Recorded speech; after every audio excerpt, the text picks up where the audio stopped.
majtama'a qaumun fi baitin min buyutillah yatluna kitaballah wa yatadarasunahu fima bainahum illa nazalat alaihimus sakinah wa ghashiyatuhumur rahmah wa haffat bihimul malaikah wa dzakarahumullahu fiman indah. Tidaklah suatu kaum duduk di salah satu rumah Allah membaca ayat-ayat Allah dan sama-sama mempelajarinya kecuali turun kepada mereka as-sakinah, ketentraman dan kenyamanan, wa ghasyiyatuhumur rahmah, dan mereka diliputi pula oleh rahmat, kasih sayang dari Allah Subhanahu wa taala, wa haffat bihimul malaikah, dan mereka pun dikelilingi oleh para malaikat karena malaikat suka majlis-majlis zikir dan ilmu. Wa dzakarahumullahu fiman indah, dan Allah akan banggakan sebut-sebut mereka di kalangan malaikat-malaikat yang ada di sisinya, di masyarakat atas. Mudah-mudahan kita termasuk yang sering disebut-sebut di sisi Allah di kalangan para malaikat, dan di akhir majelis ini mudah-mudahan kita pula mendapatkan seperti yang tersebut dalam hadis qudsi, qumu maghfuran lakum, silahkan berangkat meninggalkan majelis ini dalam keadaan diampuni dosa-dosa kalian.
Assalamualaikum warahmatullahi wabarakatuh.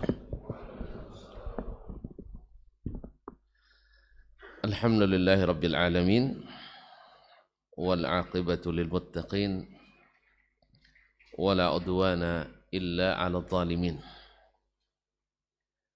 Asyhadu an la ilaha illallah wahdahu la syarika lah, waliyus salihin wa khaliqul khalqi ajma'in, wa razikuhum, wa ma min dabbatin fil ardi illa 'ala Allahi rizquha, wa ya'lamu mustaqarraha wa mustawda'aha kullun fi kitabim mubin. Wa asyhadu anna Muhammadan 'abduhu wa rasuluhu as-sayyidul amin, sallallahu alaihi wa ala alihi wa ashabihi ajma'in, wa man tabi'ahum bi ihsanin ila yaumiddin. Amma ba'du, fa ussi nafsi wa iyyakum ayyuhal muslimun bi taqwallahi azza wa jalla, fa innahu qad fazal muttaqun. Ya ayyuhalladzina amanu taqullaha haqqa tuqatih wa la tamutunna illa wa antum muslimun. Kaum muslimin dan muslimat, al-hadirin wal hadirat, wal musyahidin wal musyahidat, awil mustami'in wal mustami'at.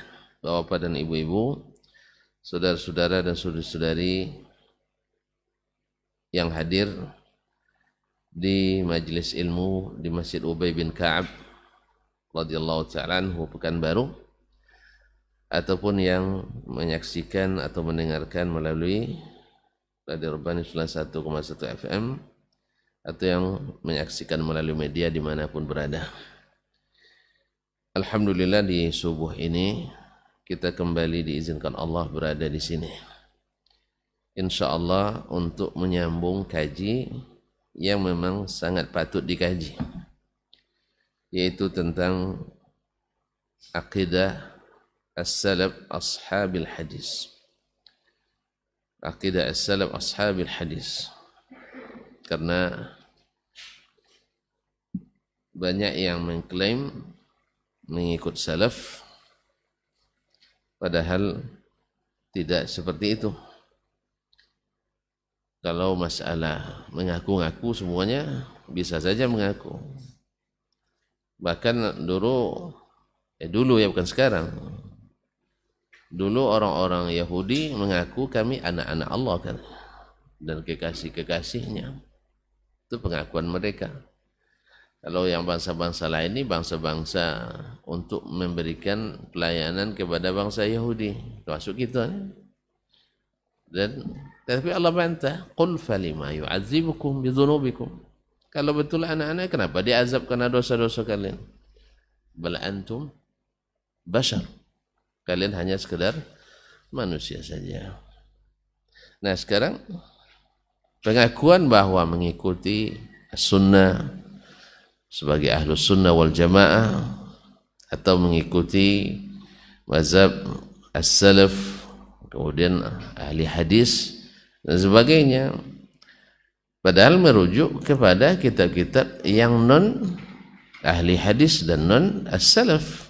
Nah, merujuk kepada kitab-kitab yang kalau diklasifikasikan para ulama ini masuk pengikut as-salaf, pengikut khalaf, mereka merujuknya kepada kitab-kitab yang diklasifikasikan sebagai al-khalaf, bukan as-salaf. Nah, sekarang kita baca kitab yang ditulis oleh orang yang diklasifikasikan, karena dengan sendirinya tereliminasi. Kalau digolongkan dia ke ahli selain salaf, tidak masuk dia. Yang ini Abu Usman as-Sabuni. Yang lain pun seperti itu juga, ketika diklasifikasikan ini pengikut salaf atau pengikut khalaf. Katakanlah misalnya Imam Abu Bakar al-Baqillani, ketika diklasifikasikan dalam akidah, masuk mana dia? Asy'ari, itu alul kalam kan? Tidak masuk ya akidah as-salaf. Atau misalnya Ibnu Furak, jelas ya? Atau misalnya as-Sanusi, atau ad-Dusuqi, atau ad-Dasmani.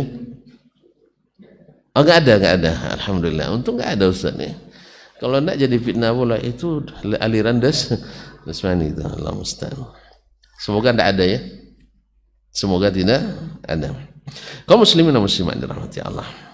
Jadi di sini pentingnya membaca kitab yang asli ditulis oleh mereka yang terklasifikasi, yang tergolong kepada as-salaf ashabi al-hadis. Kaum muslimin dan muslimat dirahmati Allah. Kemana sampai di mana? Ayo. Awal marrah. Apa boleh buat? Baru pertama kali. Antum hadir kemarin. Ya. Masih bab istiwa. Bab istiwa. Sudah kita, atau bukan kita, Syekh As-Sabuni rahimahullah sudah dari kemarin-kemarin menyebutkan banyak. Pertama dia mulai dengan menyebut ayat-ayat Al-Quran tentang istiwa Allah Ta'ala ala arshi fawqa samawatihi ba'inun al-khalqih. Allah beristiwa, bersemayam di atas arasnya, di atas langit lagi, dan terpisah dari makhluknya, artinya tidak membutuhkan makhluknya. Ini sudah sering kita ulang-ulang ini, bahwa walaupun di atas arasnya tidak berlaku hukum makhluk padanya, karena hukum makhluk menurut akal, segala sesuatu di atas sesuatu membutuhkan sesuatu yang di bawahnya, begitu kan? Nah, pasti bertempat. Nah, kalau kita itu hukumnya itu hukum makhluk. Nah, kalau antum mengatakan seperti itu pula, berarti antum telah mentashbih Allah dengan makhluknya, dan ini berbahaya. Oh enggak, kami tidak melakukan tasbih, tapi kemana antum kiaskan? Oke lah, kita terima bahwa ahlul kalam tidak musyabbihah, tidak ahli tasbih. Tapi ketika mengatakan kalau dia di atas mesti membutuhkan yang di bawah, ini analoginya kemana? Nah, kan pakai akal nih. Akal tuh hanya bisa pakai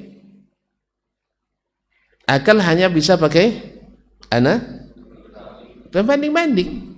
Ya kan, dapatnya kaidah kalau di atas mesti membutuhkan yang di bawah. Dari mana dia dapat kaidah ini? Terasa diulang kaji balik di awal nampaknya. Di mana dapatnya? Kan sudah yang saya buat. Lihat botol di atas meja. Berarti membutuhkan meja. Buktinya bila meja ditarik, botol tidak punya tempat, tidak bisa dikatakan. Jelas? Alah. Baik, apa lagi? Ini apa nama? Minuman? Sanitizer lah. Apa? Tidak masuk gitu terus. Masuk gitu lah. Apa namanya? Itu bukan bahasa kita, hand bahasa Inggris. Itu macam saya tidak pandai bahasa Inggris saja. Guru bahasa Inggris dulu dia. Masyaallah kiram dirahmati Allah. Segala sesuatu antum tidak bisa kecuali, tidak ada jalan untuk mengatakan itu kecuali karena menghukum dengan hukum makhluk. Betul? Karena tidak ada yang bisa langsung ke langit. Atau kalau tidak mau mengatakan Allah di langit, di mana-mana. Siapa yang bisa ke mana-mana? Paham tidak? Ada orang yang seluruhnya bisa ke mana-mana? Tidak paham juga. Antum bisa kemana-mana? Tidak kan? Terus kenapa tidak jawab? Antum bikin marah saya aja.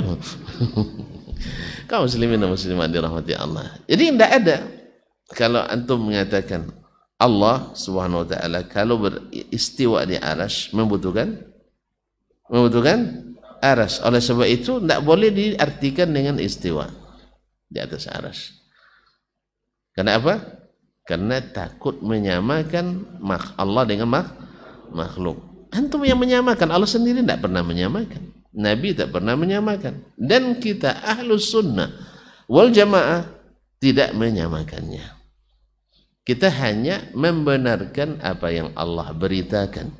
Karena memang konsekuensi beriman pada Allah dan Rasul itu membenarkan seluruh berita yang disampaikannya. Ya, masih ingat tuh? Semua berita yang datang dari Allah mesti nak kita benarkan. Oh, tidak bisa, tidak masuk akal saya. Nah, akal lagi antum. Memang berita harus diakal-akali. Seulang lagi, berita harus diakal-akali. Tidak. Kalau berita diakal-akali, nah, banyak berita tidak masuk akal nanti. Ya, makanya banyak yang ditolak gara-gara tidak masuk akal tadi. Karena Anda bilang kemarin, bukan Anda yang bilang, Nabi yang bilang karena ya, bahwa kiamat terjadi hari apa? Hari Jumat. Dan nah, kalau menurut akal bisa nggak serentak? Kenapa enggak? Karena di sini siang, di sana malam. Berarti kiamat nanti terjadi secara parsial. Secara parsial. Karena apa? Nabi bilang hari Jumat. Yang hari Jumat sekarang di sini, di sana belum. Masih tidur lelap orang.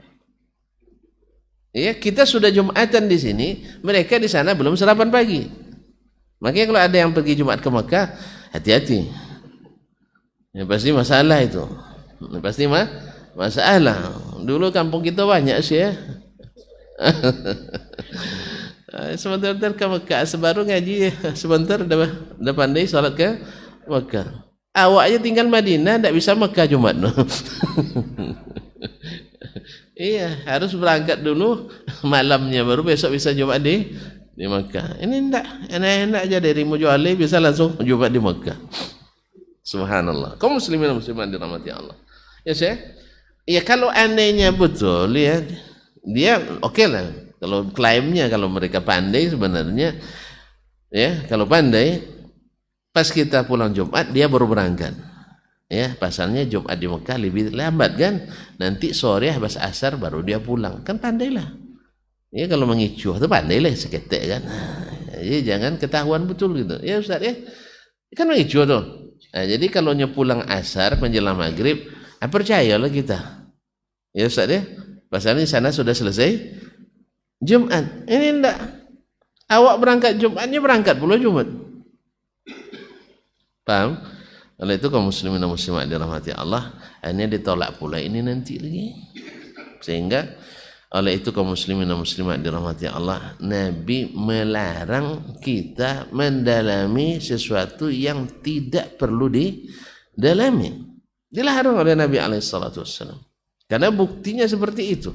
Semakin antum dalami nanti semakin tidak percaya antum.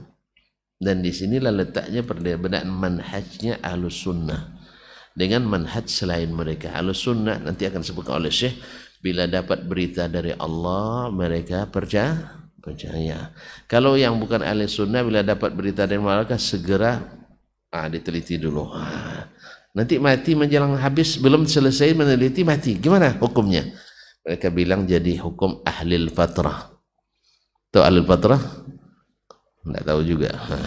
Orang yang belum sampai Rasul kepada mereka. Itu ahlul fatrah selamat saya. Ahlul fatrah selamat. Ahlul fatrah selamat. Nah, itu bahasa dibahas lagi masalah ahlul fatrah kayak ini. Ada yang selamat, ada yang tidak. Kan diuji mereka nanti. Bagi yang diuji dalam ilmu Allah al-azali, kalau seandainya sampai Rasul dan Nabi, mereka pengikut Rasul dan Nabi, insyaAllah selamat. Tapi kalau dalam ilmu Allah, ketika diuji, dia nanti di akhirat, kalau sampai kepadanya Nabi, mereka jadi orang kafir, masuk neraka. Antum mau jadi ahli fatrah? Hah? Nah kalau ahli fatrah saya berikan cerumusnya. Mau jadi ahli fatrah? Anda, alhamdulillah saya enggak, saya mau jadi pengikut Rasulullah aja saya, karena saya ahlu sunnah. Antum ngaku ahlu sunnah, tapi teliti dulu baru. Ini kaum muslimin dan muslimatnya mutanaqidat, yani pertentangan yang luar biasa. Makanya Imam Ar-Razi, kenal Imam Ar-Razi? Fakhruddin Ar-Razi, ya. Yang salah paham pula nanti. Nah, Imam Fakhruddin Ar-Razi di akhir-akhir umurnya, ya, beliau diberitakan seperti kata Imam Az-Zahabi dalam Al-Ulu, bertaubat dari manhajnya itu. Karena ilmu kalam itu ujung-ujungnya kelam. Ujung-ujungnya kelam. Oleh sebab itu dia meninggalkan. Cuman sayang yang banyak diikuti orang adalah yang dibuat rumusannya oleh Ar-Razi ini. Ya, dibuat oleh Ar-Razi. Dan bahaya. Nah, dia sendiri sudah meninggalkannya. Dia sendiri, kalau kalian nak ini beriman yang sungguhnya, ikutlah manhajnya ahli al-hadis. Ahli sunnah banyak ngakunya ahli hadis sekarang. Kaum muslimin dan muslimat ahli al-hadis as-salafus salih. Kemudian beliau sebutkan riwayat-riwayat, atau sebelumnya dia sebutkan bahwa di dalam Al-Quran Allah tunjukkan bagaimana Fir'aun mengingkari Tuhannya Musa di atas. Ada yang pertanyakan, di mana tahu bahwa Musa Fir'aun mengikuti? Mana dalilnya? Ayat itu kan jelas. Kenapa Fir'aun suruh buat bangunan tinggi? Karena nak sampai ke langit kan? Kenapa ke langit? Karena di Musa bilang Rabbnya di langit. Itu mafhum. Ini balaghah Al-Quran seperti itu. Tidak perlu sebutkan dalilnya bahwa Allah mewujud bersama anda itu. Jadi makanya Fir'aun mengingkarinya. Kalau dia Musa bilang Rabbnya tak bertempat, untuk apa dia bangunan tinggi? Jelas? Oh, Tuhan Musa itu tidak tahu di mananya katanya. Tidak tahu di mana. Kalau tidak tahu di mana, ada apa enggak kali Tuhan kamu? Kan dia bilang gitu. Kamu ini pendusta Musa. Tapi tidak. Dia buat, ya Haman ibnili sarhan la'alli ablughul asbab as-samawati fa'attali'a ila ilahi Musa wa inni la adhunnuhu kadhiba. Haman, tolong buatkan bangunan tinggi, piramida ya. Untuk apa? Supaya saya sampai ke kaki langit. Untuk apa? Untuk melihat Tuhannya Musa. Kan jelas tuh, dia nak nengok Tuhan Musa. Karena Musa bilang Tuhannya di langit, maka dia ingin sampai ke langit. Kalau seandainya Musa bilang, Tuhan saya nggak tahu, kamu jangan ngada-ngada lah Musa. Kalau nggak tahu di mananya, mana ada. Atau jangan-jangan Tuhan kamu banyak katanya. Kalau banyak sama dengan kita, lebih baik kamu bertuhan ke saya aja katanya. Allah musta'an, kaum muslimin dan muslimat dirahmati Allah. Maka dia bilang, saya ingin lihat Tuhannya Musa. Sebab apa? Saya tidak yakin. Saya nak buktikan dulu. Gimana cara buktikannya? Naik ke langit. Berarti Musa klaim Tuhannya di mana? Nah, jangan tanya lagi apa dalilnya Musa bilang Tuhannya di langit. Paham tuh? Ini ada bahasa seperti itu kaum muslimin dan muslimat. Kalau antum cari misalnya guru saya ke Arab Saudi, misalnya, kenapa antum cari ke Arab Saudi?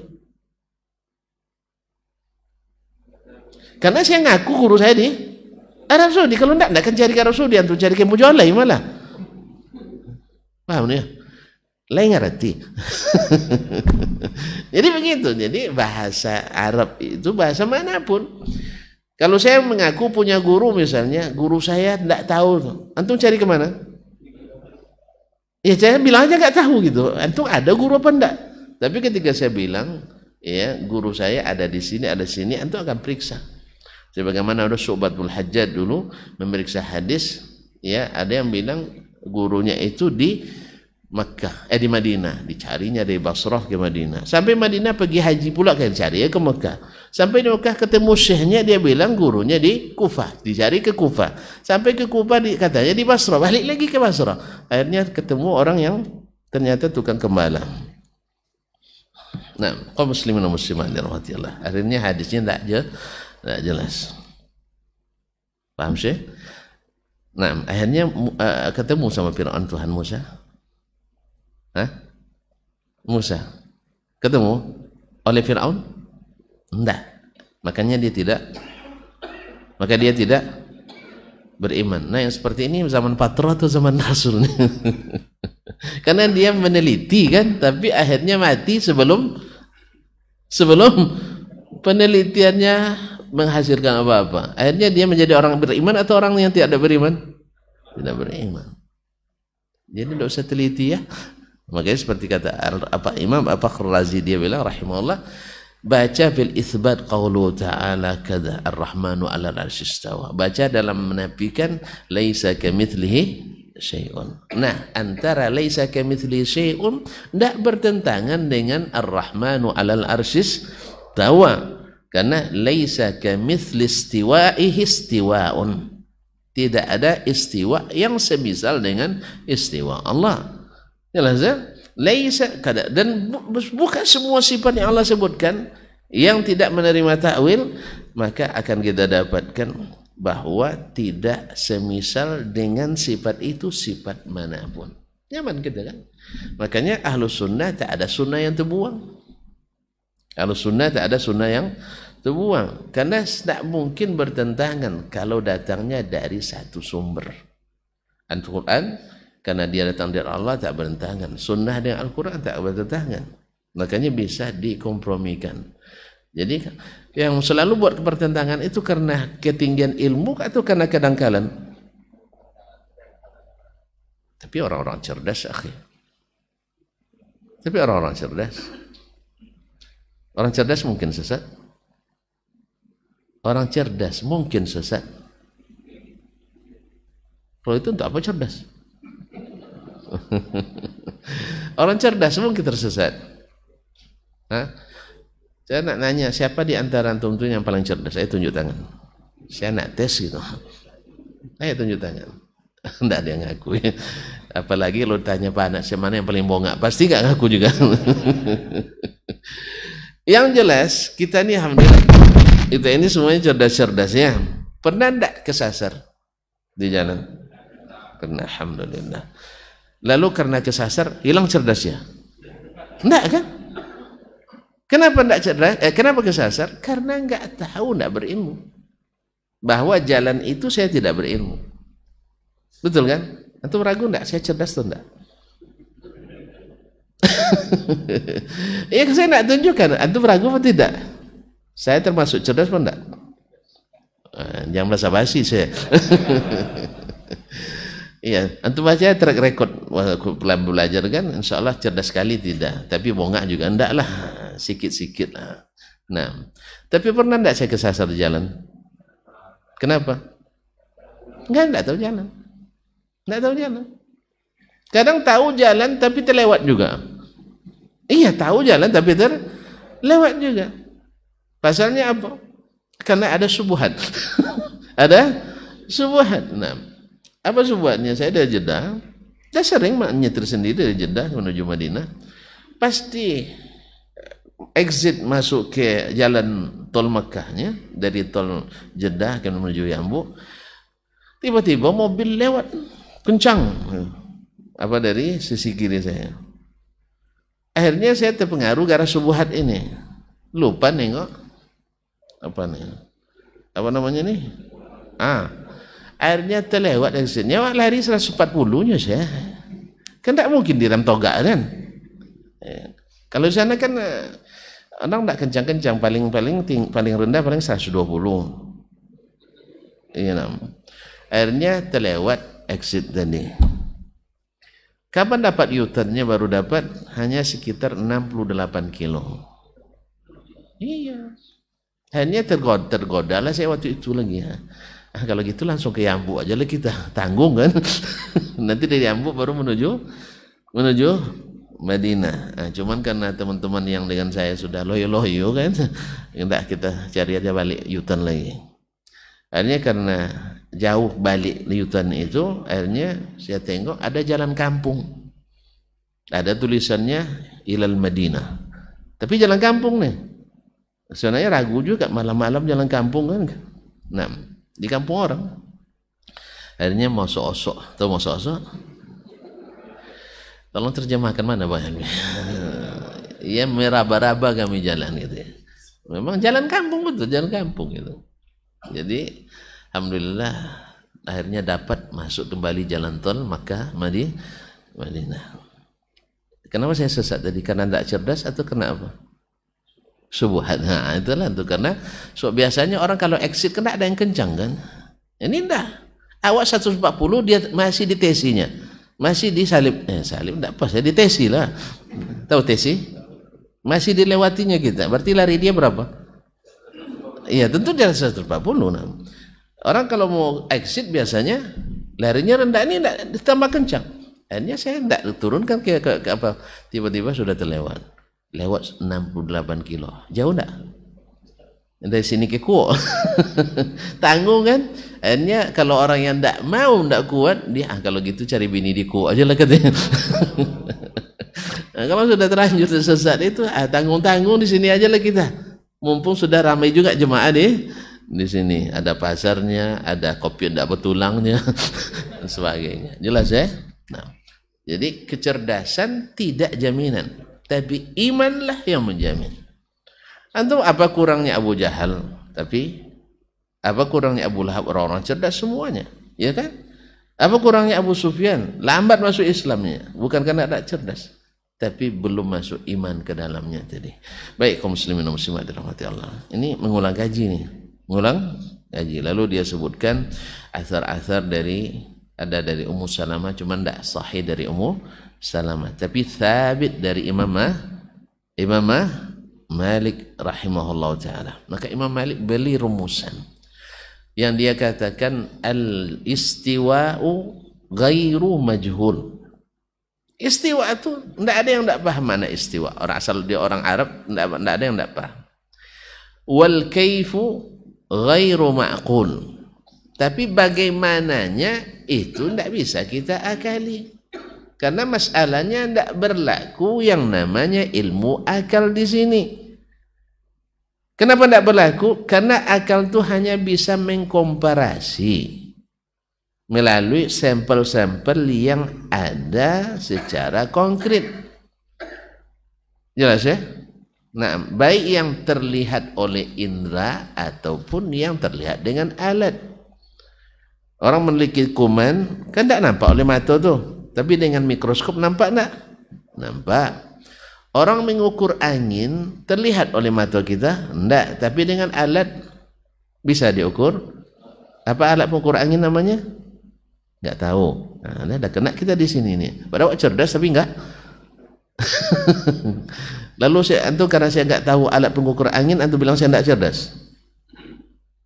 Hah? Alhamdulillah. Antum jangan roba-roba itu. Kaum muslimin dan muslimat. Jadi karena nggak berilmu saya di sini, nggak tahu alat. Antum sama juga kan? Masa bilang saya bohong nggak gara-gara saya nggak tahu, antum juga nggak tahu. Kaum muslimin dan muslimat dirahmati Allah. Karena saya nggak berilmu. Apa alatnya, ada yang tahu? Nggak juga. Kalau panas, kan kita tidak melihatnya, tapi bisa merasakan. Tapi berapa ukurannya kita nggak tahu. Apa alat pengukur panas? Termometer panas badannya sih. Iya, termometer nama itu. Kalau untuk panas air, sama juga. Sama, alhamdulillah. Jadi kaum muslimin dan muslimat yang dirahmati, dapat berarti saya dapat ilmu. Betul ini enggak? Atau kira-kira juga antum? Kira-kira, kalau kira sama-sama kita. Kaum muslimin, kalau ada yang ahli nanti kita terima.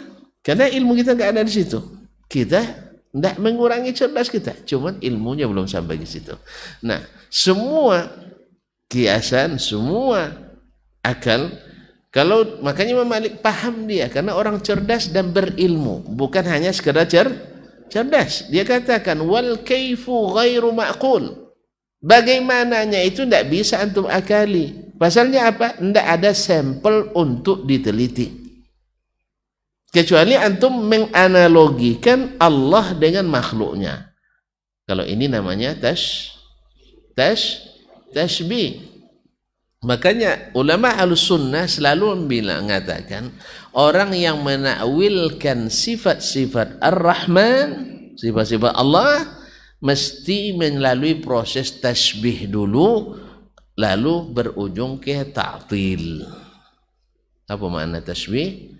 Menyerupakan, menganalogikan, mengkiaskan. Setelah itu, ketika kiasnya tidak ketemu, gimana mau ketemu? Hukumnya tidak sama. Jelas? Al-Khaliq dikiaskan kepada makhluk, maka ujung-ujungnya adalah at-ta'til, menolak sifat itu, karena tidak masuk kiasnya. Ya Ustaz ya, makanya kullu mu'attilin musyabbih. Setiap orang yang menafikan sifat, baik dengan tafwid maupun ta'wil, pasti sebelumnya musyabbih. Sebelumnya musyabbih, dan jangan-jangan mujassim pula. Jangan mujassim, karena yang terbayang olehnya ketika menyebut Allah punya tangan, nampak tangan, oh kayak gitu tangannya kan, dia tasbihkan, dia tamsilkan, dia jisimkan, karena dia tidak memahami yang namanya tangan kecuali al-jarihah, atau makna yang sifatnya maknawi, yaitu kekuatan, kemurahan dan sebagainya. Ilmu jarihah atau ghairul jarihah. Oleh itu kaum muslimin dan muslimat dirahmati Allah, semuanya karena menganalogi. Maka Imam Malik bilang ghairu ma'qul. Apalagi cukup dengan gitu? Nah, Imam bilang balik wal imanu bihi wajib. Kenapa wajib? Ya ayyuhalladzina amanu aminu. Iya kan ya?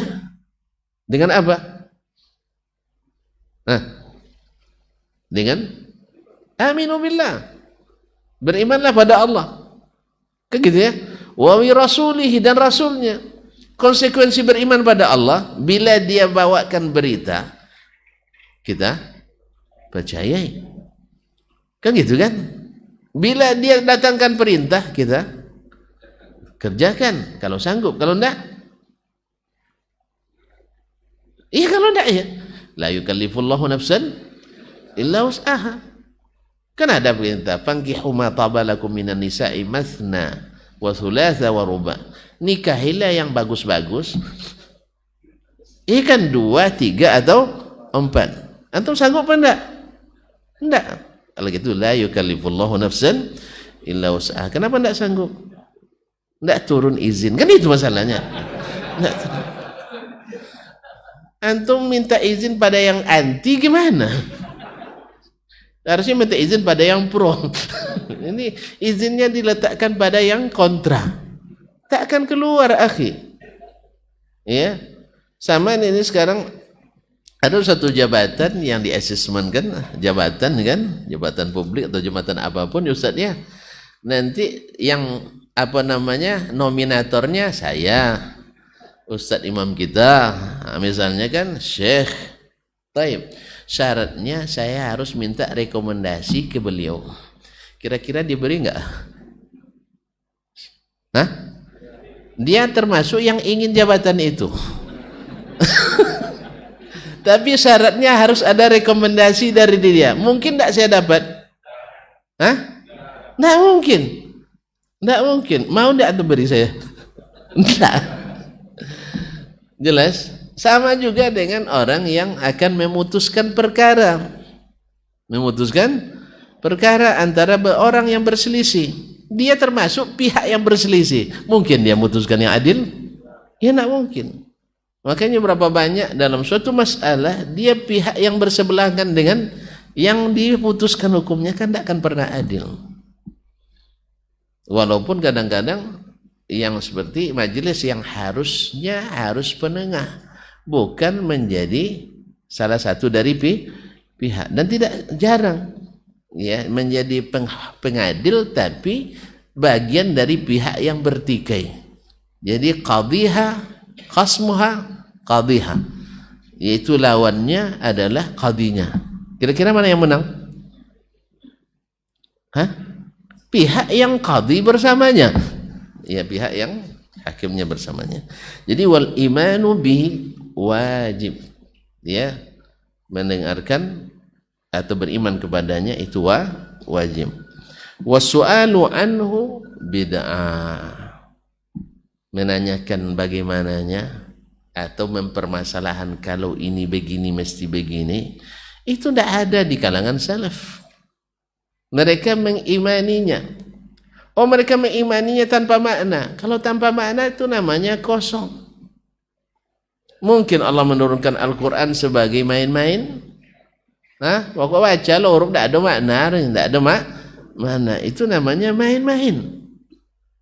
Padahal Allah tidak jelaskan tentang yang wajib diyakini, bahkan yang paling wajib diyakini tentang dirinya. Jelas, lalu Allah pakai bahasa teka-teki silang. Bahasa teka-teki silang. Pokoknya asal pandai aja untuk menjawab, asal sesuai. Allah itu kaum muslimin dan muslimat mustahil. Makanya Imam Malik katakan wasu'al wal bina wa ma araka illa dhallan.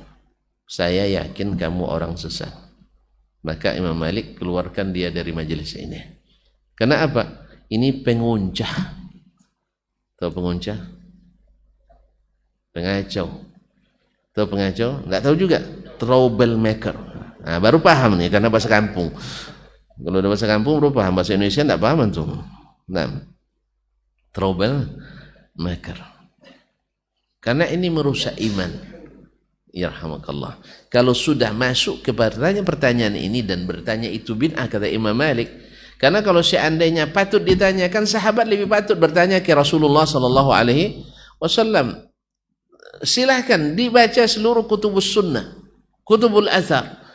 Ada tidak satu saja sahabat bertanya ke Rasulullah SAW ketika Allah mengatakan wa qalatil yahudu yadullahi maghlulah, tangan Allah terbelenggu. Lalu Allah jawab bal yadahu mabsutatan, bahkan kedua tangannya terbentang. Ada enggak sahabat nanya, ya Rasulullah ini tangan enggak masalah ini, jadi musabbih gitu nanti, jadi ahli tasbih atau jadi mujassim? Tidak ada mereka masalahkan, karena mereka paham bahwa tidak ada syirik dalam firman Allah, bahwa mengimani tidak ada sesat. Ya Allah yang Nabi yang katakan, iya kan? Allah yang katakan, faman tabi'a hudaya, faman ittaba'a hudaya fala yadhillu wa la yashqa, faman tabi'a hudaya fala khaufun alaihim wa lahum yahzanun. Di Al-Baqarah kan faman tabi'a hudaya fala khaufun alaihim wa lahum yahzanun. Dalam Al-A'raf faman ittaba'a hudaya fala yadhillu wala yashqa, siapa yang mengikuti petunjukku tak tersesat dan tidak pula melarat. Dan Nabi katakan, aku tinggalkan pada kalian dua perkara, bila kalian berpegang teguh kepada keduanya, tak sesat selama-lamanya. Nah, bagaimana cara berpegang teguh itu? Kalau tidak mengimani maknanya, atau tidak ada makna yang harus diimani, gimana nak berpegang teguh? Antum ambil tali, tapi tali lapuk nampaknya, tidak jadi pegang. Apa sebab? Bukan itu yang dimaksud. Allahumma musta'an. Kaum muslimin dan muslimat dirahmati Allah SWT. Dan seterusnya sampai kita terakhir kemarin. Habis waktu saya? Masih lama? Hah?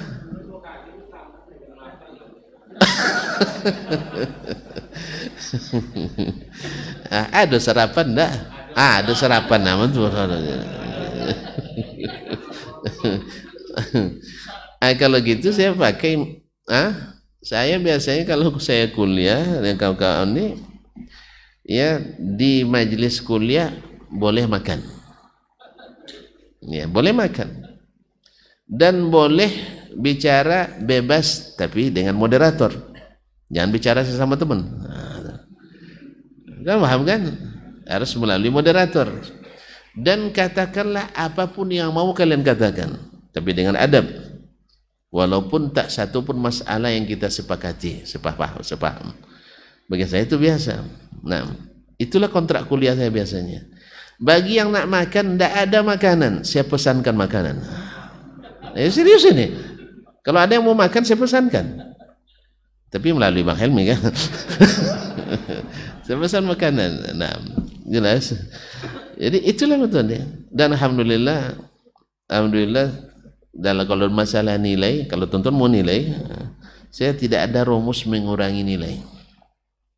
Yang ada adalah rumus menambah nilai. Itu yang ada. Makanya kadang-kadang aneh juga kan, aneh juga.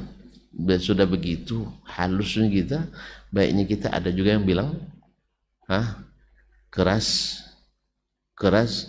tak ada toleransi dan seterusnya. Makanya subhanallah, di mana-mana ada pendusta, ya. Di mana-mana ada pendusta. Semoga Allah berikan taubat kepada siapapun yang suka mengada-ngada. Wallahu musta'an. Jadi kita teruskan. Pokoknya sampai batas waktu yang tidak ditentukan. Berarti kalau bisa singkat, bisa panjang. Insya Allah. Saya udah paham isyarat-isyarat, tuan-tuan. Bahasa isyarat udah paham. Kalau udah mulai lengok kiri kanan, anda paham tuh. Saya hentikan. Saya biasa dihentikan secara rem toga itu biasa tuh, biasa. Nah, sudah terlalu sering gitu. Sedang asik-asik ngaji, tiba-tiba tidak ditelepon lagi oleh panitia. Alhamdulillah. Biasa kita ulang lagi tempat lain. Jelas ya.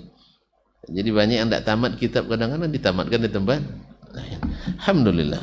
Ala kulli hal. Karena tadi itu. Karena kaji lain ini makanya saya muter-muter dulu nih, karena yang akan saya bacakan hari ini berat. Kan sudah bilang dari awal. Makanya dibuat warming up dulu, pemanasan. Iya, karena ini berat. Tapi karena di amanah ilmu, bukunya harusnya baca, jadi biar nanti tuan-tuan tidak langsung terkejut dan down mendengarnya. Dan sengaja saya lambat-lambatkan ini, supaya sebagian ada yang tertidur, tidak dengar betul gitu. Nah, kaum muslimin dan muslimat dirahmati Allah. Karena ini pendapat ulama besar dari kalangan ulama Syafi'iyah, bahkan digelar dengan Imamul A'immah, imamnya para imam. Pernah dengar itu? Imamul A'immah Muhammad ibn Ishaq ibn Khuzaimah, penulis kitab Sahih Ibnu Khuzaimah yang terkenal itu, yang dengannya Syekh Muhammad Al-A'zami, Muhammad Mustafa Al-A'zami mendapatkan Jaizatul Malik Faisal, yaitu King Faisal Nobel, hadiah Raja Faisal. Ia semacam Nobelnya umat Islam lah, untuk para ulama yang berprestasi, para tokoh, para pemikir, para ahli, para pakar yang punya kontribusi besar dalam Islam di bidang apapun, bidang ekonomi, bidang dakwah, bidang politik. Kalau untuk Indonesia, yang setahu saya yang pernah menerima adalah Profesor Dr. Muhammad Nasir rahimahullah rahmatan wasi'ah. Tahu kan? Perdana Menteri pertama. Antum lupa sejarah, pakai jas merah saya. Jangan melupakan sejarah. Kaum muslimin dan muslimat dirahmati Allah. Ustaz, tidak kenal Dr. Muhammad Nasir? Hah? Dunia internasional kenal, antum tidak kenal, salah sendiri. Sama orang tidak kenal dengan Syekh Al-Albani, wajarlah, dia lokalnya di sana internasional, ya wajarlah. Tidak pas lah orang lokal tidak pas orang lokal menjadi juri bagi kelas internasional. Masuk tak? Orang lokal memberi penilaian ke orang yang kelasnya internasional, masuk? Nah, masuk lah. Kalau jadi juri harus lebih hebat dari yang ikut lomba. Kalau enggak nanti ditawakan orang nanti. Paham enggak saya? Ya, alhamdulillah. Dan yang di antara yang mendapatkan hadiah ini di dunia Islam juga ada Syekh Muhammad Nasiruddin Al-Albani alaihi rahmatullah. Dapat juga hadiah ini. Di antara yang dapat pula adalah Dr. Zakir Naik. Jadi kalaupun ada nanti yang menggonggong yang berbicara tentang mereka dengan merendahkan, pahamlah kita orang lokal menilai internasional. Nanti apa kata dunia? Apa kata dunia? Tidak pas lah. Jelas kan? Ya, ada pengaruh lah. Ya, ini orang kitabnya sampai ke sungai Amazon. Tahu sungai Amazon? Di mana? Australia. Di mana? Brazil, masya Allah. Argentina juga sih. Nah, sampai Argentina. Nah, apa yang dikenal di situ? Ular anaconda ya? Tahu tuh. Nah, ular anaconda pun baca kitab mungkin ya. Sampai kemana-mana dari seluruh pelosok dunia. Ya. Lalu antum nak menilainya. Kitab antum di Masjid Ubay aja tidak dibaca. Kadang-kadang dibaca orang, habis baca menyesal. Apa dia habis waktu baca? Ya, dibaca orang, kadang-kadang dibaca. Nih, buang-buang waktu saya 2 hari ini baca kitab 250 halaman. Iya. Habis itu tuh nak memberi penilaian ke orang yang kitabnya dicari orang di seluruh dunia. Saya termasuk yang menyaksikan bahwa kitab-kitab Syekh Al-Albani dalam setiap pameran kitab di Madinah atau di Riyadh atau di mana-mana selalu kitab yang pertama habis. Jadi bukan bestseller lagi. Apa di atas bestseller lagi? Hah? Top bestseller di atas lagi. Nah, jadi padahal kitabnya mahal-mahal kitabnya, tapi dicari orang. Alhamdulillah. Dan murid-muridnya terbilang gemilang dan cemerlang di seluruh negara di dunia, menjadi ulama-ulama yang menjadi mercusuar ilmu. Ya, lihatlah, antum tahu beberapa murid Al-Albani yang masya Allah jadi pembawa bendera tauhid, pembawa bendera sunnah di negerinya masing-masing. Tahu kan siapa contohnya? Hah? Abu Sa'ad Al-Huwaini, masya Allah, dikenal sebagai ahli hadisnya Mesir. Ya tak? Terus? Tidak ada semandal, Mas. Bilanglah loh ya adik. Nah, saya tidak ketemu Syekh, tapi bertemu dengan muridnya. Bukan saya punya ijazah dari salah seorang muridnya dari Maroko, Syekh Muhammad Al-Amin Bukhobza. Nah, dia dapat ijazah meriwayatkan seluruh tulisan Syekh Al-Albani dari muridnya ini, di samping kita hadis yang klasik. Tak percaya nampak. Beliau naik mobil saya yang butut itu. Saya punya mobil waktu itu warna merah, Mazda 929 yang tipenya model 83 waktu itu. Harga saya beli 1.500 rial. Itu pun kredit. Ngutang itu. 1.500 rial berapa rupiah? 5 juta ya. Nah, itu saya ansur 3 kali bayarnya itu. Tapi masih bisa ke Mekah dia dengan 5 juta. Kalau di sini 5 juta apa yang dapat? Sepeda lipat enggak dapat. Memang kita ini udah makan payah, beli kendaraan lebih payah gitu. Alhamdulillah. Tapi negeri yang diberkahi, masya Allah. Doa Ibrahim, doa Nabi Ismail, doa Nabi Muhammad sallallahu alaihi wasallam. Kemudian janji Allah, kalau seandainya negeri-negeri itu beriman dan bertakwa, Allah bukakan keberkahan dari langit dan bumi. Ustaz ya, jelas? Apa yang jelas tadi itu? Buku Syekh Al-Albani beredar di kelas internasional. Dan buku para pembencinya, ya kadang-kadang di lokal saya tidaklah laku pun nyesal beli dan nyesal baca. Ya apa sebab? Awalnya ragu, ujungnya bimbang. Ini nama penelitian, tapi yang peneliti sendiri tidak yakin. Penelitian ini masih perlu teruskan lebih baik, seperti kata Imam Ar-Razi tadi. Imam Fakhruddin Ar-Razi, penulis Kasyaf itu, ternyata akhir dari perjalanan ilmu yang saya geluti selama ini adalah keraguan dan kebimbangan. Oleh sebab itu kembalilah ke metode ahli hadis as-salafus salih, yaitu baca Al-Quran, baca hadis dan imani. Nyaman kan? Tidak perlu biaya besar. Ini tidak nak menjadikan orang zaman patroh lagi. Padahal Rasul sudah sampai kepadanya. Allah musta'an.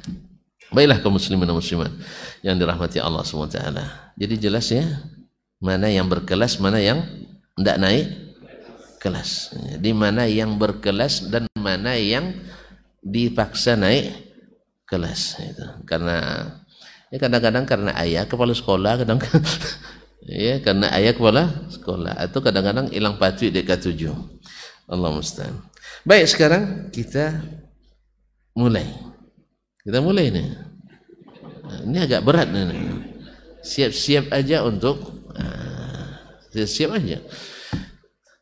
Astagfirullahaladzim. Saya berharap ini tidak ada dalam kitab ini. Tapi apa boleh buat? Nanti kalau saya tidak bacakan, saya dituduh lagi nanti merubah-rubah kitab ulama. Padahal orang yang paham ilmu tahqiq, bukan teori ini, aplikasi, ya, bahwa ketahui bahwa tuduhan itu namanya pepesan kosong. Sebab para penulis atau ahli naskah itu, ya, makanya sulit bicara kalau yang tidak nyambung gitu ya, sulit bicara. Kalau tidak pernah mentahqiq, maka tidak boleh bicara tentang tahqiq. Kalau tidak ahli mentakhrij, maka omongnya tentang takhrij omong kosong banyak. Makanya sebenarnya di sebuah seminar nasional atau internasional, nasional, waktu itu saya sebagai speakernya, ada yang mengatakan, Syekh mau tanya, ya silakan. Anak cerdas, masya Allah, cerdas. Cuman tadilah isinya salah isi itu. Semoga tidak salah isi lagi. Jadi dia tanya, ternyata ulama-ulama hadis dan ulama tafsir belum menafsirkan Al-Quran dan hadis secara komprehensif. Apa makna komprehensif? Belum lengkap lah. Belum lengkap. Ini anak sekelas ini sudah bisa bicara sebesar itu. Ya, anak sekelas ini sudah bicara besar seperti itu. Ya kan berarti dia telah menghukum At-Tabari tidak pandai menafsirkan. Ya tak? Ibnu Katsir tidak pandai menafsirkan. Apalagi Al-Qurtubi tidak pandai. Kalau nanti di hadis, Ibnu Hajar belum lengkap tafsir hadisnya, dan seterusnya. Ini kan berat ini, ikhwani fillah. Berat apa dah? Sungguh berat. Menghukumi awak kelas lokal, menghukumi internasional. Kan lucu itu saya. Di RT aja tidak pernah jadi juara MTQ, tiba-tiba jadi juri MTQ nasional. Ketika RT tidak pernah jadi pemenang. Nah, haula wala quwata illa billah, kaum muslimin muslimat. Dan tak pernah pula ikut kursus jadi juri. Jelas ya? Apa tadi? Apa tadi yang mau saya bilang? Hah? Bukan, sebelum itu. Antum lupa, apalagi saya. Hah? Lupa semua. Siapa tadi yang bilang? Tuh nanti kasih bang sarapan. Yang lainnya kan. Nah, ini hadiah sarapan. Nah. Jadi kaum muslimin belum kapasitasnya mengatakan itu. Akhirnya saya bilang, ini hasil penelitian saudara atau bukan? Kalau hasil penelitian saudara, siap-siap saya uji. Iya kan? Ya karena saya tahu yang nama penelitian pasti tidak teliti. Karena basically sistem random sampling, multi-stage random sampling. Paham lah saya? Dari 10 juta orang diuji 100 orang. Kan tidak menentukan selera orang Bangkinang misalnya. Ternyata yang dites orang transmigrasi, orang Jawa semua, Solo pula semuanya.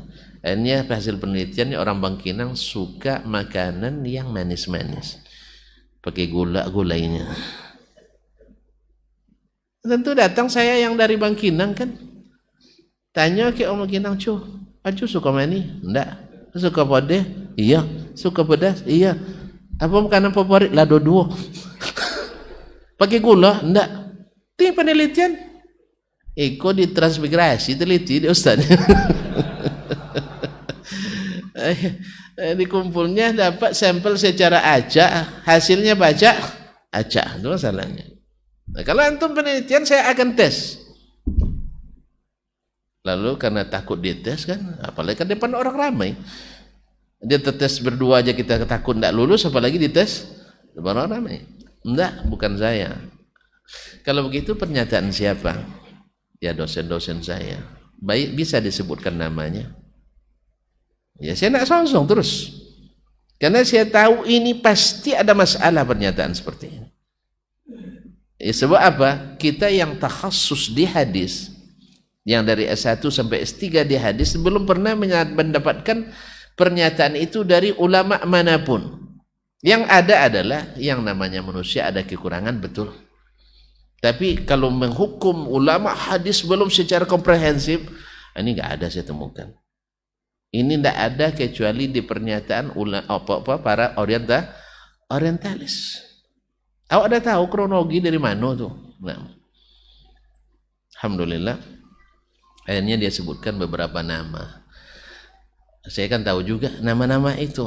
Saya lihat ini orangnya S1 dulu di Sospol, sosial politik. S2-nya di luar negeri tentang budaya ketimuran. Budaya timur. S3-nya humaniora. Apa humaniora? Ya masih hukum budaya masyarakat. Itulah nyambung ke tafsir. Nyambung ke hadis. Hah? Nah, kalau gitu ini pernyataan sama dengan orang-orang orang yang bukan ya orang biasa seperti kita, mungkin kerja di pasar ikan lalu dia mengumumkan saya Presiden Republik Indonesia. Jelas, walaupun mirip sekali dengan Bapak Presiden, orang tidak percaya. Jadi dia mirip-mirip ulama tapi bukan ulama. Mirip memang karena gelarnya memang Masya Allah Profesor Doktor Kiai Haji. Kiai Haji. Karena dia punya pondok. Tidak ada masuk sebenarnya. Jelas kan? Jadi kalau bicara tentang sunnah nanti seperti itu juga. Apakah dia yang menyatakan ini ahli sunnah atau bukan? Karena pernyataan yang bukan ahlinya, walaupun dia klaim sebagai ahli sunnah, dia bukan ahlinya di sunnah. Makanya pepesan kosong juga. Paham tuh? Bukan di ahli sunnahnya. Ustaz, saya aja yang banyak belajar fikih dari pondok lagi sampai Madinah, baik yang dengan guru maupun baca sendiri, baik yang tamat kitabnya atau yang caplok-caplok, duanya saya ikuti itu. Ada yang sampai tamat, ada yang pakai ambil bab ini, yang bab taharah dengan sholat aja selama 7 tahun ada juga saya ikuti. Ganti kitab tadi balik lagi kitab taharah, kitab as-salah. Saya klaim mengetahui fikih pun antum tidak percaya juga, karena jurusan bukan jurusan fikih. Apalagi yang sama sekali sejarah belajar fikihnya di pondok ganti kitabut taharah, kitabus shalah. Kalau kurikulum nih Ustaz ya, kan pada pondok. Ya, entah kalau yang sekarang di masa-masa kami dulu, kalau generasi milenial mungkin lebih hebat dari kita ya. Kita sampai tamat tapi komik. Generasi milenial kitanya banyak yang tamat tapi kok komik bukan buku. Nah, Allah musta'an. Kaum muslimin dan muslimat dirahmati Allah SWT. Oleh sebab itu pernyataan tadi besar, tapi dari orang-orang yang dianggap besar padahal sebenarnya tidak, dikasih angin seperti balon. Ya, seorang yang bukan tidak kena mengena dengan tafsir, tidak kena mengena dengan hadis, lalu bicara ulama tafsir, ulama hadis belum menjelaskan makna Al-Quran dan hadis secara komprehensif. Kan lucu ya. Nah, Allah musta'an. Kadang-kadang karena namanya pakai bahasa Arab Muhammad Syanu kan, akhirnya dianggap sebagai ulama karena namanya, atau karena turunan. Karena dia keturunan misalnya dari keturunan berdarah biru, ulama langsung jadi Gus. Jadi langsung jadi Gus. Nah, ya sih? Allah musta'an. Bukan, ilmu itu tidak diwariskan dengan cara garis keturunan, tapi ilmu itu dengan dituntut. Innamal ilmu bitta'allum. Baik, sekarang kita mulai. Semoga tuan-tuan dalam keadaan siap. Nah, dengan keadaan siap. La haula wala quwata illa billah. Allahumma yassir wa'in. Qala al-Imam Abu Uthman as-Sabuni rahimahullah. Akhbarana al-Hakim Abu Abdullah al-Hafiz rahimahullah ta'ala. Telah menyampaikan berita ini kepada kami Al-Hakim Abu Abdullah al-Hafiz rahimahullah. Al-Hakim ulama kecil apa ulama besar? Sahibul Mustadrak. Besar apa kecil ya? Ya. Kalau mazhabnya apa? Syafi'i atau Hambali? Tidak tahu. Nah, jujur begitu, bilang aja nggak tahu kan mudah saya jelaskan. Dia masuk pengikut mazhab Syafi'i. Kenapa saya tanya ini? Ada yang tahu? Bilang aja nggak tahu karena kami tidak tahu yang gaib Ustaz ya. Nah, kaum muslimin dan muslimat, karena ada klaim seperti dari As-Subki wafat 771 Al-Ibn dalam Tabaqatus Syafi'iyatul Kubra bahwa seluruh ulama mazhab Syafi'i mesti Asy'ari. Kalau ada pun yang ikut mazhab yang dia tidak sebut salaf, tapi mazhab Ahlussunnah ya. Karena mengklaimkan klaim Ahlussunnah kan. Nah, yang keluar dari Asy'ari kan tidak Ahlussunnah katanya. Yang tak ikut pasti klene-klene saja.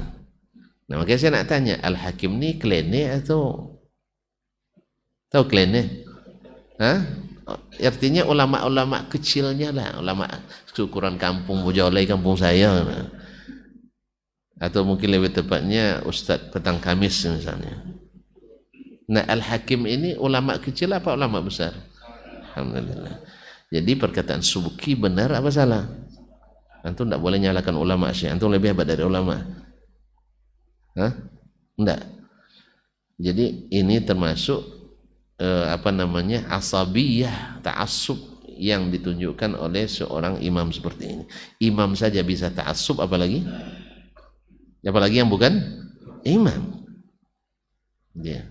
Apalagi klaim yang mengatakan menurut data yang valid bahwa 95% kaum muslimin di dunia mesti ikut mazhab Asy'ari. Saya nanya ke antum, pernah ngisi angket? Pernah ngisi angket apa enggak? Hah? Bukan, ngisi angket antum Asy'ari atau bukan? Pernah ngisi enggak? Terus dari mana klaim 95%?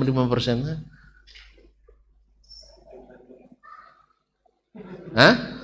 Multi-stack random sampling lagi. Antum tanyalah di masyarakat secara umum.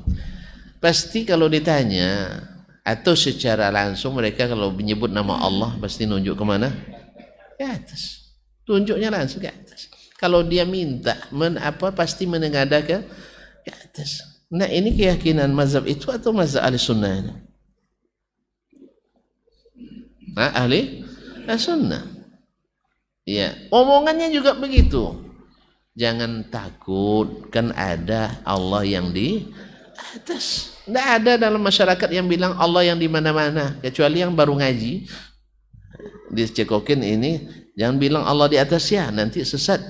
Itu Wahabi itu katanya. Itulah yang termakan wahab. Tapi kalau dibiarkan mereka tanpa dimasukkan isu-isu ini, mereka dengan tanpa ragu. Bahkan yang punya isu pun tanpa ragu nunjuk ke atas. Silakan tengok, baik yang di lokal maupun internasional akan terlihat nanti bila mereka ceramah nanti pasti menyebut Allah langsung. Atau ya Allah. Itu kan? Kenapa tidak muter-muter? Fitrahnya nampak. Terus di mana datang 95%? Dan katanya hasil ihsaiyat thabitah. Hasil penelitian yang valid. Awak tidak pernah saya ngisi angket. Jadi akidah Wahabi, Asy'ari, Maturidi atau Kullabi, Jahmi dan sebagainya. Ada tuh ngisi angket? Hah? Tidak pernah ada angket. Terus di mana hasil penelitian? Hasil survei multi step random sampling diteliti di sebuah pondok yang mengajarkan paham Asy'ari atau Maturidi, lalu suruh ngisi angket akidahnya. Nah, tapi nanti dibisikkan 5% ya buat yang bukan Asy'ari. Kalau gitu mungkinlah. Tapi kalau seandainya mengklaim seperti itu, karena akidah seperti itu sulit. Dan imam-imam mazhab itu sendiri juga mengatakan, seperti Imam As-Sunusi mengatakan, yang menulis kitab Ummul Barahin dan yang As-Sanusiyah, Al-Aqidatus Sanusiyah, dia katakan untuk yang ini tidak bisa dilakukan oleh sembarang orang, bisa diteliti oleh sembarang orang. Kaum muslimin dan muslimat dirahmati Allah. Al-Hakim Al-Hafiz rahimahullah, akhbarana Abu Bakar Muhammad ibn Dawud Az-Zahid. Abu Bakar Muhammad ibn Dawud Az-Zahid. Qala akhbarana Muhammad bin Abdurrahman As-Sami. Qala, dia berkata telah memberitakan kepada kami Muhammad bin Abdurrahman As-Sami. Qala haddatsani Abdullah ibn Ahmad ibn Shabuya Al-Marwazi, telah menceritakan kepada kami Abdullah bin Ahmad Shabuya Al-Marwazi. Qala sami'tu Ali ibn Al-Hasan ibn Shaqiq, saya mendengar Ali bin Hasan bin Syaqiq yaqul, berkata, sami'tu Ali bin Hasan bin Syaqiq juga Al-Marwazi. Qala sami'tu, saya berkata, saya mendengar Abdullah bin Mubarak Al-Marwazi, imam yang disebut oleh Ibnu Hajar sebagai jumi'a fihi jami'u khisalil khair. Ini lihat lagi Abdullah Mubarak apa katanya? Yaqul na'rifu rabbana fawqa sab'i samawat. Kita mengetahui Rabb kita, Tuhan kita ada di atas langit. Ada di atas langit ketujuh. Tentu tidak percaya dengan Abdul Mubarak. Nah, Abdullah ibn Mubarak, ulama hadis dan fikih, seorang kaya raya dan pemurah. Katakan Ibnu Hajar, jumbi api jami'u khisalil khair, seluruh sifat kebaikan tersimpul pada orang ini, Abdullah ibn Mubarak ini. Nanti kalau kurang jelas baca biografinya, banyak ditulis dalam kitab-kitab. Nah, dia katakan kami tahu, kita mengenal Rabb kita di atas 7 lapis langit. Alal arsyis stawa, beristiwa di atas arasnya. Ba'inan minhu, terpisah darinya, tidak membutuhkannya. Ba'inan minhu khalquh, makhluknya terpisah darinya. Wala naqulu kama qalatil Jahmiyah, kita tidak mengatakan seperti yang dikatakan oleh Al-Jahmiyah. Abdul Mubarak ini wafat 181 Hijriah ya, abad kedua. Nah, kita tidak mengatakan seperti yang dikatakan oleh Al-Jahmiyah. Al-Jahmiyah adalah yang mengingkari sifat-sifat Allah yang ada dalam Quran dan hadis Nabi sallallahu alaihi wasallam. Annahu hahuna.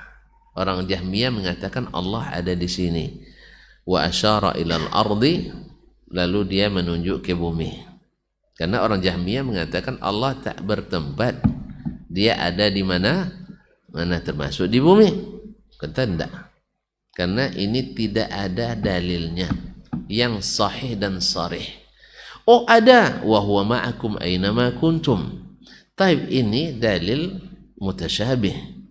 Kalau Ar-Rahman ala arsy istawa, muhkam, jelas. Harusnya yang antum tidak mau dibilang mutasyabih muhkam tidak apa-apa. Ini dalil huwa ma'akum aina ma kuntum, dia bersamamu di mana kamu berada, multi makna. Multi makna. Ar-Rahman al-Istawa tidak multi makna. Tidak multi makna. Oh jangan antum bilang kan istawa banyak artinya. Antum jangan kayak pajal-pajal lah. Tuh pajal-pajal. Orang yang baru belajar. Paji-paji. Tidak tahu juga. Seperti kanak-kanak baru belajar. Istawa ada maknanya tumbuh dan berkembang. Kemudian batangnya kokoh, atau seorang pemuda sudah sempurna remaja. Ini tidak dipakai untuk istawa alal arsh. Karena makna ini siapapun yang pandai bahasa Arab tahu dia maknanya, tapi tidak sengaja tidak dinukil di sini. Apa sebab? Mungkin antum sifati Allah awalnya kecil habis itu besar?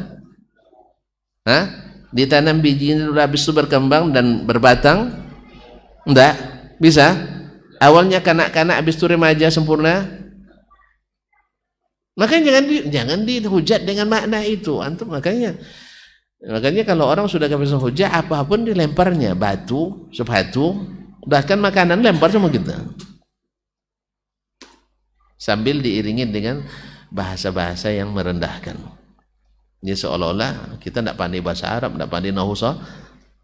Tidak usahlah bilang tidak pandai lah. Ya, salah bilang aja salah, tapi jangan bilang tidak pandai. Karena orang pandai bisa juga salah. Kan tadi yang bilang, makanya bilang antum anak jenius apa tidak? Sudah berubah ya. Anak cerdas pun tidak. Antum sudah cabut kayaknya ya. Kaum muslimin dan muslimat dirahmati Allah. Orang cerdas bisa keliru, tidak ada masalah. Salahkan aja, itu biasa.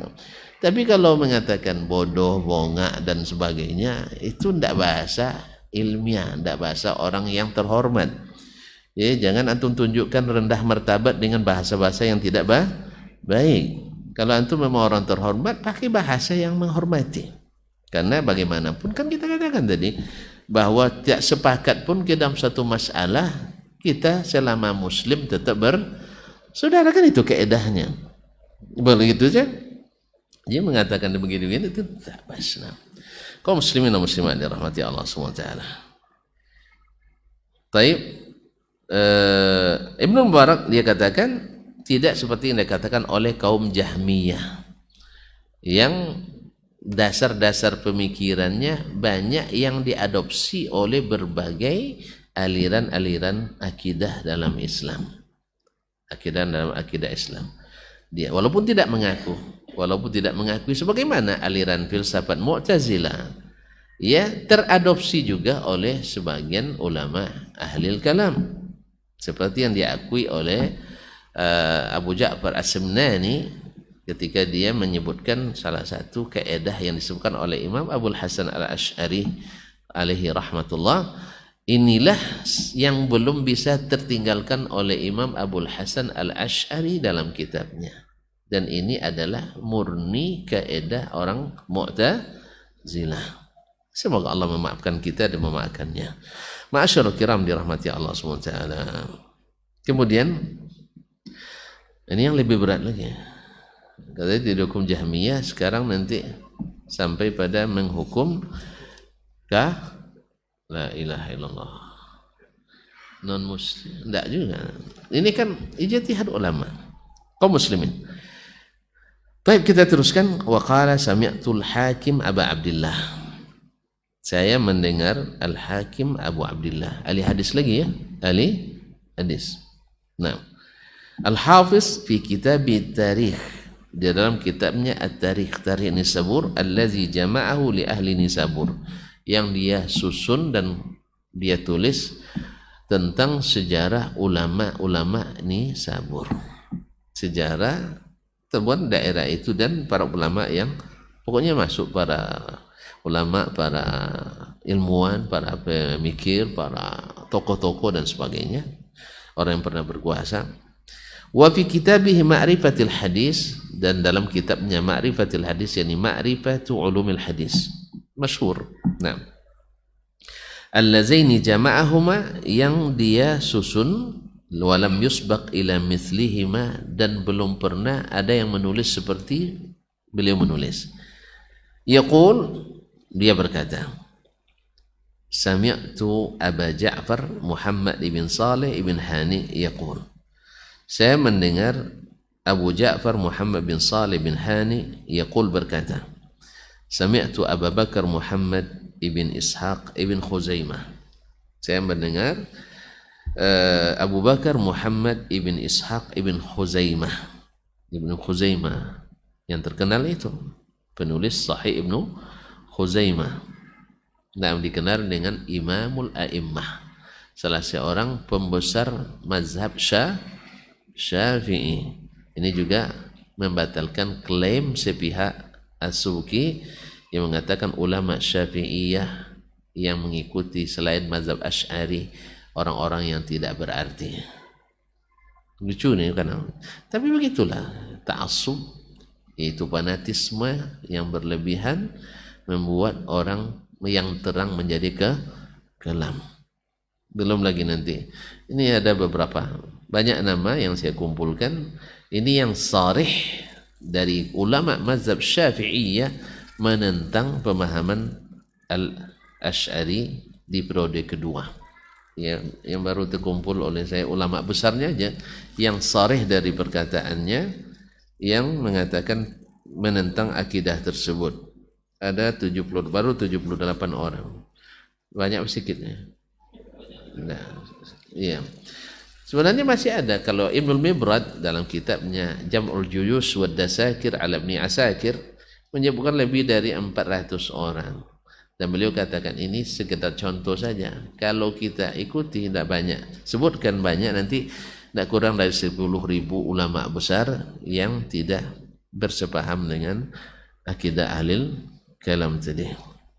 Jadi makanya klaim bahwa seluruh umat Islam 95% adalah pepesan kosong. Sebab buat angket nanti. Saya tidak pernah ngisi angket. Antum saja yang klaim ada data saya di sana. Nah, buat angket nanti, apalagi di zaman ini. Ya, pasti jawaban kebanyakannya nggak tahu dia. Nggak tahu dia mana akidahnya. Tapi kalau tanya nanti langsung tanya, Allah di mana? Kebanyakan akan menunjuk ke atas, kecuali yang sudah belajar akidah-akidah yang tadi. Tapi kalau hanya secara murni, umat Islam mengenal Rabbnya di atas, seperti kata Abdullah ibn Mubarak tadi. Bagaimana dong, saya tanya, karena nggak boleh ditanya seperti ini, karena tidak akan ada jawabannya. Dari manapun tak ada jawabannya kecuali dua, kira-kira dan rasa-rasa. Rasanya begini, saya kira begini. Nah, bisa? Kalau kira-kira bisa, ilmu? Enggak ilmu. Makanya terima yang pasti dari Allah Tabaraka wa Ta'ala dan Rasulnya Sallallahu Alaihi Wasallam. Dan alhamdulillah menggunakan bahasa Arab yang jelas menjelaskan. Ibarat air suci mensucikan. Taib. Yaqul, dia berkata, ini yang berat sebenarnya, tapi apa boleh buat? Ya, saya katakan, man lam yuqir bi anna Allah azza wa jalla ala arshihi qad istawa fawqa sab'i samawati fa huwa kafirun bi rabbih. Siapa yang tidak mengakui, tidak mengikrarkan bahwa Allah azza wa jalla di atas arasy-Nya beristiwa, di atas 7 langitnya, bahwa kafirun bi rabbih. Orang ini kafir kepada Rabbnya. Tapi dari pihak sana juga ada yang mengkafirkan ulama ahli sunnah. Masalah kafir mengkafir inilah fitnah nih kaum muslimin yang terjadi di antara kaum muslimin. Masalah mengkafirkan dari semua pihak ada. Dari semua pihak ada. Dari Syiah ada mengkafirkan. Dari Khawarij ada yang mengkafirkan. Apalagi Khawarij memang suka mengkafirkan. Nah ini Ibnu Khuzaimah rahimahullah, ulama abad keempat Hijriyah, dia mengatakan ini halalud dam, halal darahnya. Dan harus dipahami konteks dia mengatakan ini di zaman sunnah dominan. Di zaman sunnah dominan, di mana pemahaman ini banyak yang artinya orang paham. Kalau di zaman kita kebanyakan enggak paham sunnah. Di zaman kita, makanya fatwa la tungqal, tidak dinukil. Paham tidak dinukil? Fatwa zaman itu sesuai, tapi zaman ini mungkin tidak sesuai. Makanya kita lihat Syekhul Islam Ibnu Taimiyah rahimahullah mengatakan aqrabul firaqi ila ahli sunnati al-Asy'ariyah, yaitu aliran-aliran akidah yang paling mendekati ahli as-sunnah adalah al-Asy'ariyah wal Maturidiyah. Dan jasa mereka dalam membatasi gerak masifnya Mu'tazilah tidak bisa dilupakan. Mereka punya jasa untuk membentengi ahli sunnah dari serangan kaum liberal Mu'tazilah, dan sampai hari ini juga, dan juga sampai hari ini. Tapi apakah mereka satu-satunya ahli sunnah? Tidak. Ya. Tapi apakah mereka masuk ahli sunnah? Secara ini ada itlaqun am, ada itlaqun khas. Seperti yang disebut oleh para ulama kita, ada secara mutlak fi muqabil Syiah atau firaq ad-dhallah, mereka ahli sunnah. Tetapi bit tafsil dalam banyak masalah mereka menyelisihi ahli sunnah, termasuk masalah istiwa, termasuk masalah sifat-sifat. Dan seperti kata Syekhul Islam Ibnu Taimiyah rahimahullah, dan beliau adalah munsif dalam masalah ini, adil dalam menilai. Yang ingin memperjelas nanti silakan baca kitab yang ditulis dalam disertasi doktor oleh Syekh Khalid Nur dari Sudan di jurusan Akidah Jamiah Islamiyah. Tidak panjang kitab, hanya 3 jilidnya. Ya, hanya 3 jilid tentang mauqifu Syekhul Islam Taimiyah min al-Asy'ariyah. Bagaimana sikap Syekhul Islam Ibnu Taimiyah terhadap al-Asy'ariyah. InsyaAllah jelas di situ. Kaum muslimin dan muslimat dirahmati Allah, ini fatwa di zaman itu karena sunnah jelas. Hari ini sunnah tidak jelas bagi kebanyakan umat. Oleh sebab itu, karena dengan subuhat-subuhat yang ada, maka menghukum dengan hukum yang disebut oleh Ibnu Khuzaimah hari ini dijauhi. Dijauhi. Jelas? Nah, karena sebagian besar tidak memahami sunnah. Bagaimana kaum terpelajarnya saja seperti tadi, yang menghukum ulama belum jelaskan, apalagi yang tidak terpelajar. Maka yang seperti ini tidak diberlakukan untuk saat ini. Kaum muslimin dan muslimat dirahmati Allah, halalud dam, halal darahnya, auzubillah. Ini ya. Kemudian yustatab, disuruh bertaubat. Fa in taba, kalau dia bertaubat diterima, karena Allah menerima taubat hambanya. Wa illa duribat unuku, kalau tidak dipenggal. Nah, ini kalau didengar oleh orang-orang yang memang ahli syubhat, ini akan dijadikan sebagai penetrasi bahwa ahli pengikut as-salaf adalah tukang takfir orang. Dia tukang mengkafirkan orang. Padahal bukan Wahabi, ini kan jauh sebelum Wahabi datang ya. Tapi nanti akan dibangkau Wahabi karena kita ngaji di majelis yang disebut majelis. Nah, itu masalahnya. Makanya saya berat tadi menyampaikannya. Tapi apa boleh, amanah ilmu harus saya sampaikan. Ya bang ya. Nanti sedih nampaknya. Hah? Sedih nah. Allah musta'an. Wa ulqiya ala ba'diz mazabil, dan dilemparkan ke tempat-tempat sampah, hatta la yata'adza bihil muslimun walal mu'ahadun, supaya tidak menyakiti kaum muslimin dan orang-orang yang tinggal di orang non muslim yang tinggal di negeri kaum muslimin. Muahadun, orang yang terikat perjanjian damai dengan kaum muslimin. Binatani raihati jifatihi, karena busuknya bau bangkainya. Wa kana malhu fai'an la yarithu ahad, hartanya menjadi milik kaum muslimin, milik negara, dan tidak diwarisi oleh siapapun, kata Syekh Ibnu Khuzaimah. Izil muslim la yarithul kafir, karena orang Islam tidak menjadi ahli waris bagi orang yang kafir. Ini fatwanya. Dan ini ada, semisal fatwa orang yang meninggalkan salat.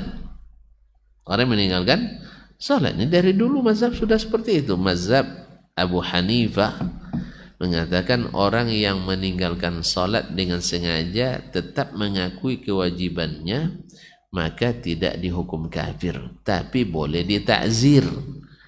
Takzirnya bisa sampai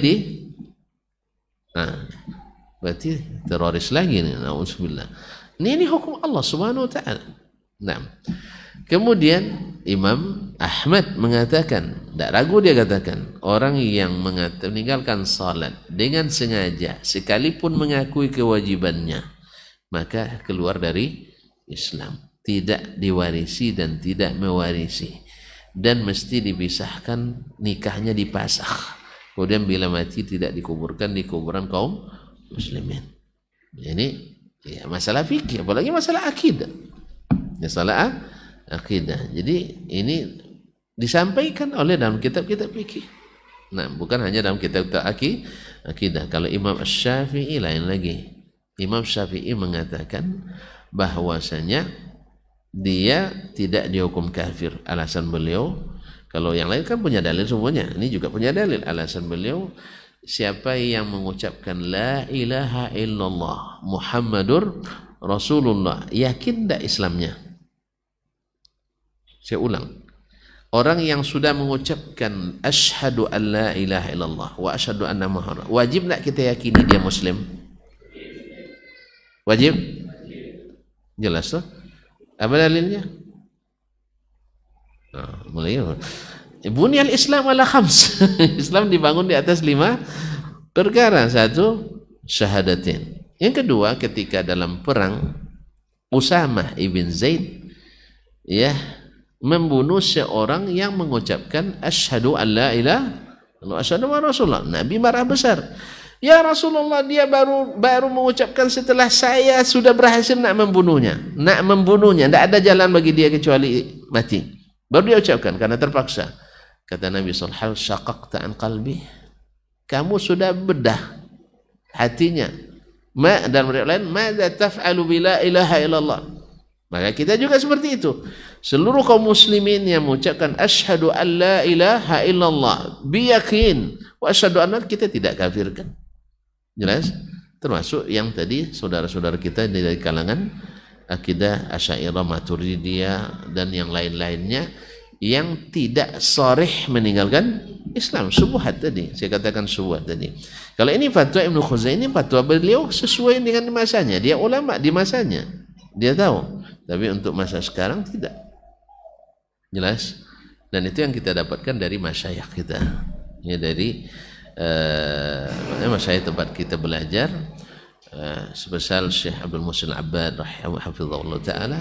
Ya, secara umum mereka ahli sunnah, tapi secara tafsil ada hal-hal yang bercanggah dengan pemahaman ahli sunnah, dan mereka bagian dari saudara kaum muslimin yang harus kita kasihani, yang harus kita doakan. Mudah-mudahan Allah lunakkan hatinya menerima seperti yang dipahami oleh ahlu sunnah. Ini masalahnya semua kalim ahli sunnah juga, itu masalahnya kan, semuanya mengklaim ahli sunnah, pengikut salaf pula. Dulu anti salaf, sekarang sudah jadi pengikut as-salaf juga. Allah musta'an. Walaupun pengertian as-salafnya berbeda. Kalau kita menyebut manhaj as-salaf itu bukan personal-personalnya, tidak, tapi secara kolektifnya. Enggak. Kalau sebagian enggak, asal ada satu aja di kalangan salaf yang buat, yang lain tidak, dianggap manhaj. Nah, ini kan karena enggak paham tadi lagi. Enggak paham lagi. Kalau hanya satu di antara mereka yang buat, dan itu pun tidak sahih secara riwayat. Misalnya, kalau kita bikin contoh nanti panjang lagi ya. Itu tidak dianggap manhaj as-salaf. Itu ijtihad pribadi. Ijtihad pribadi. Tapi yang kita maksud kalau sudah jadi manhaj, begitulah umumnya yang terjadi di masa as-salaf. Pas pakai contoh juga nampaknya. Hah? Pakai contoh juga jadinya. Pak, lambat kau nonton pulang nanti ya? Tidak usah lah, nanti lain waktu aja saya sampaikan. Selesaikan perkataan saya. Jadi ini fatwa Muhammad ibn Ishaq ibn Khuzaimah yang dikenal periode kedua itu, yang tidak mengikutinya bukan orang klene, tapi ulama-ulama besar. Syafi'iyah, Malikiyah, Al-Hanafiyah dan Hanabilah. Bukan seperti yang diklaim oleh orang sekelas As-Subki tadi, ulama besar dia. Apalagi yang ini ulama internasional ini. Wafat 771 Hijriah, apalagi ulama-ulama lokal. Ya, yang internasionalnya mengklaim seperti itu. Tapi yang menjadi pegangan kita bukan klaim, tapi bukti. Kan sudah banyak ulama kita sebutkan tadi, ada Abdullah Mubarak, ada Imam Malik, ada dan seterusnya, kan kita ya buktikan saja. Kalau memang itu yang diyakini oleh salaf, ayo buktikan. Tapi jangan ditafsirkan lagi. Ini perkataan, ini masalahnya ditakwilkan lagi perkataan Imam Malik, ditakwilkan lagi nanti. Ditakwilkan lagi perkataan Imam Asy-Syafi'i, takwilkanlah. Ini masalahnya takwil ini bukan sama ya, mirip-mirip juga dengan taqiyahnya orang Syiah. Di depan kita ngangguk-ngangguk, di belakang dalam menggeleng ada iyanya, dalam mengangguk ada tidaknya. Ngangguk-ngangguk macam ni, habis itu nanti dia dopak kita di belakang. Iya ada. Ya kalian ya bebas menyampaikan pendapat dan itu, saya tidak akan ada yang mengurangi nilai, walaupun tak satu masalah bisa sepakati, antum bebas menyampaikan apapun yang antum pandang. Nah, tiba-tiba diusir saya dari kelas katanya. Kan lucu nih kaum muslimin dan muslimat. Tapi itulah ya, fakta menjelaskan dia dusta. Fakta akan menjelaskan dia dusta. Tapi apa boleh buat? Ya jangankan kita, Nabi saja yang jelas-jelas begitu masih banyak orang berdusta dan menganggapnya dusta. Allah musta'an. Semoga Allah memaafkan kita dan dia. Kama qala Nabi sallallahu alaihi wasallam, la yarisul muslimul kafir walal kafirul muslim. Tidak, seorang muslim tak boleh mewarisi orang kafir dan orang kafir tidak mewarisi orang muslim. Rahul Bukhari, riwayat Imam Al-Bukhari rahimahullah taala. Ini pendapat Ibnu Khuzaimah. Dan kalau dilihat fatwanya di zaman beliau itu sesuai. Apa sebab? Karena hujjah dijelaskan sejelas-jelasnya pada saat itu. Kalau saat ini kan ada yang tidak sampai sama sekali akidah ini kepada sebagian pembelajar kita, apalagi yang tidak belajar sama sekali. Maka tidak mungkin kita ta'mim seperti ini dan kita tidak berpendapat seperti itu, seperti yang kita dengar dari masyayikh kita seperti Syekh Ibnu Muslim, Syekh Shalih Fauzan, Syekh Ibnu Utsaimin dan lain-lainnya yang kita ketahui. Wallahu taala alam. Wassallallahu ala nabiyina Muhammad wasallam. Jadi seulang kembali ya, supaya nanti jangan salah paham lagi. Ini jadi bahan penetrasi nanti. Ini fatwa di masa Ibnu Khuzaimah, fatwa beliau. Fatwa beliau dia yang tanggung, bukan kita. Cuma kenapa kok antum yang bacakan? Saya sudah jelaskan ke antum, saya tidak mengikuti fatwa ini. Ya biar jelas. Ya kalau antum potong nanti potong juga perkataan saya tidak mengikuti fatwa ini. Dengan makna yang tidak sepaham dengan pemahaman Allah istawa alal arsh, saya tidak kafirkan untuk saat ini. Besok tidak tahu. Ya saya tidak tahu apa yang terjadi besok. Ya, sekarang ini saya tidak kafirkan, supaya nanti jangan bilang nanti setelah dipaksa baru ngaku. Tidak, sekarang saya akui bahwa al-Asy'ariyah wal Maturidiyah wa ahli kalam yang mengingkari istiwa Allah secara hakikat, kita tidak kafirkan. Apa sebab? Karena syubhat. Kebanyakan belum jelas baginya. Yang kaum terpelajarnya saja tidak sampai hujjah secara jelas, tidak paham dia. Tidak paham, apalagi yang belum belajar. Jelas? Jadi kalau tidak syubhat dan mereka Islam secara yakin. Asyhadu an la ilaha illallah wa asyhadu anna Muhammadar Rasul. Dan mereka bahkan tidak mengingkari istawa. Tidak mengingkari istawa. Ya, karena ada dalam Quran, kan tidak boleh ingkari Al-Quran, kan itu kilahnya. Hilahnya kan begitu. Kami tidak mengingkari istawa, cuman makna istawa itu apa dulu, kan itu. Menurut Wahabi katanya, kan ini Khuzaimah, ini bukan Wahabi nih. Wahabi tahun abad ke-12 Hijriyah, ini abad ke-berapa? Abad ke-4 Hijriyah. Kan sebagian mengatakan Ibnu Taimiyah aja yang buat katanya. Ini duluan 400 tahun dari Ibnu Taimiyah. Jadi sekarang buktikan dengan fakta. Nanti akan ada lagi yang lebih dulu daripada kitab ini. Tunggu saja saat mainnya. Iya. Jadi tapi tadilah jangan ditakwilkan perkataan ulama lagi. Ini takwil nih hantu, itu masalahnya. Yang jelas jadi tidak jelas nanti. Oh, ndak itu maksudnya itu. Antum tahu ndak itu maksudnya dari mana? Orang tuh dipahami maksudnya dari ucapannya, kan gitu ya. Nah, ucapannya antum palingkan lagi. Ya Allah ya Rabbi. Jelas? Kan ada, saya tutup dengan kisah nyata juga. Saya pernah mengatakan sesuatu dalam ceramah, lalu disalahpahami oleh seorang ulama. Nah gitu, bukan orang biasa nih. Lalu saya datangi beliau. Ya, maksud saya begini. Oh enggak, bukan itu maksud antum. Mantep. Dari mana Ustaz tahu bahwa maksud saya bukan itu? Siapa yang bilang katanya? Ya Allah, kita panggil dia, konfrontasi sekarang.